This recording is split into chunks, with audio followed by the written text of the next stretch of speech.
Bharatiya Janata party MP DK అరుణ ఇంట్లో చోరీ case Telangana రాజకీయాల్లో పెను సంచలనం రేపుతోంది. అసలు చోరీకి వచ్చిందెవరు, దొంగ అయితే అతను ఏం తీసుకెళ్లాడు, ఏకంగా ఎంపీ ఇంట్లోకి ఆగంతకుడు దూరడం, చోరీ చేయడంతో సెక్యూరిటీ అంశంపై పలు ప్రశ్నలు ఉత్పన్నమవుతున్నాయి.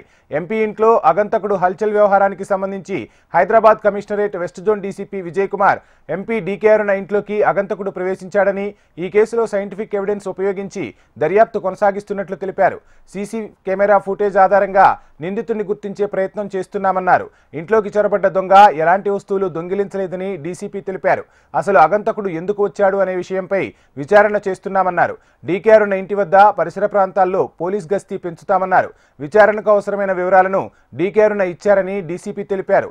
దర్యాప్తు కొనసాగుతుందని, త్వరలోనే నిందితుడిని పట్టుకుంటామని డీసీపీ విజయ్ కుమార్ చెప్పుకొచ్చారు.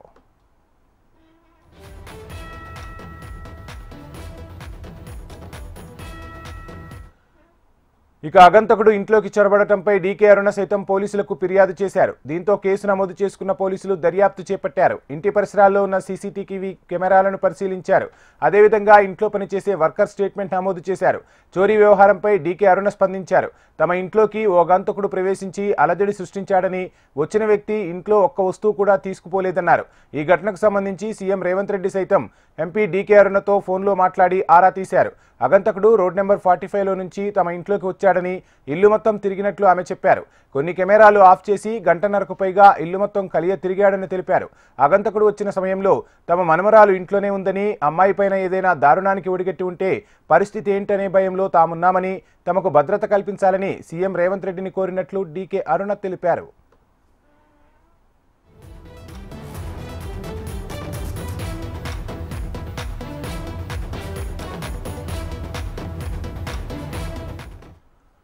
ఇక సీఎం ఆదేశాల మేరకు సిపి సైతం ఘటనా స్థలాన్ని పరిశీలించారు. ఆగంతకుడికి ఇంట్లో పనిచేసే పని మనుషులకు ఏమైనా సంబంధాలు ఉన్నాయా అనే కోణంలో పోలీసులు విచారణ జరుపుతున్నారు. ఇంట్లో నుంచి వెళ్లిపోయే ముందు రోడ్ నెంబర్ 45 నుంచి ఆగంతకుడు నాంపల్లి వెళ్లినట్లు పోలీసులు గుర్తించారు.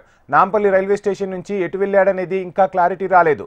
ఆగంతకుడు ఎందుకు వచ్చాడనేది పోలీసుల విచారణలో తేలాల్సి ఉంది. సీసీటీవీ కెమెరాల ద్వారా తీసుకుని పోలీస్కి ఇన్ఫర్మేషన్ ఇచ్చారు. Police Jubilee hills station police and ACP Jubilee hills ఆధ్వర్యంలో ఇన్వెస్టిగేషన్ కండక్ట్ చేశారు. సో ఇప్పుడు 2-3 లీడ్స్ ఉన్నాయి. ఆ లీడ్స్ ఆధారం పైన ఇన్వెస్టిగేషన్ జరుగుతుంది. ఆ వ్యక్తి ఎవరు అనేది, ఎక్కడి నుంచి వచ్చాడనేది, తర్వాత ఎటు ఎక్కువయ్యాడనేది, ఇవన్నీ సీసీటీవీ తర్వాత ఇంకా వేరే టెక్నికల్ అండ్ హ్యూమన్ ఇంటెలిజెన్స్ ఆధారాలతో పోలీస్ దర్యాప్తు జరుగుతుంది. తొందరగానే వ్యక్తిని పట్టుకొని